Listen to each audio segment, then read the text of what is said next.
to my friend from Ohio now. Thank you, Mr. President. Thank you, Senator Wyden. Mr. President, if we want to cut taxes for the middle class, as my colleagues keep saying, then let's cut taxes for the middle class.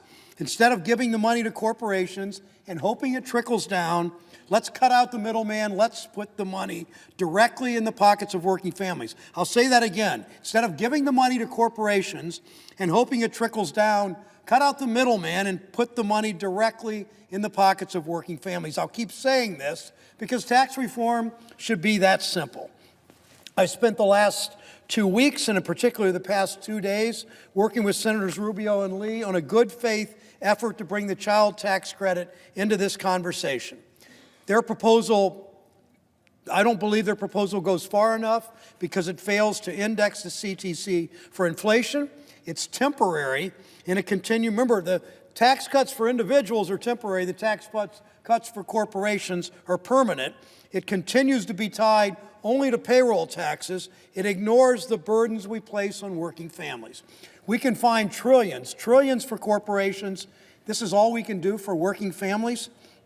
Unfortunately, while Senators Lee and Rubio were making a real effort at middle-class tax cuts, I thought we were close to a bipartisan deal that could save this bill, but it didn't happen.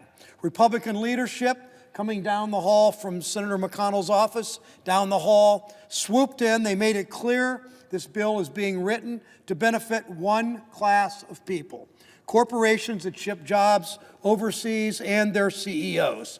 Senators' sons and daughters will do just fine under this proposal. They'll get the full tax cut for their children. Working families will pay the price. What we should do, frankly, what we must do, is vote this bill down and start over. Senators Rubio and Lee and I could work together, along with our colleague Senator Bennett, to pass real middle-class tax cuts, build around a compromise that begins with our shared goals on the child tax credit. That's where you start. Because right now, this bill's not a tax cut for working families. Everybody on this side of the aisle knows it. Every single person knows it. Whether they were personally a CEO, whether they were an accountant, whether they're a lawyer in a small town, they all know this is not a cut for middle-class families. Even right now, this bill is a massive giveaway to multinational corporations that outsource American jobs. We know, Mr. President, that companies shut down in Mansfield, Ohio, in Zanesville, in Lima, in Chillicothe. They get a tax break, they move overseas, build a new factory, and sell those products back into the United States. We know that's what's been happening. We choose not to fix that. Instead, we do more of the same.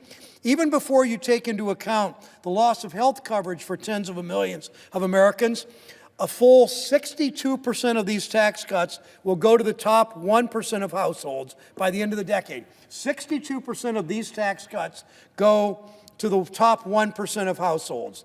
Even with the Bush tax cuts, which were clearly weighted way too much to the wealthiest people in our country, the most privileged, that was only 27% of those tax cuts. Those benefits went to the wealthiest 1%. So let's end the charade that this bill is a tax cut for ordinary Americans. It's simply not.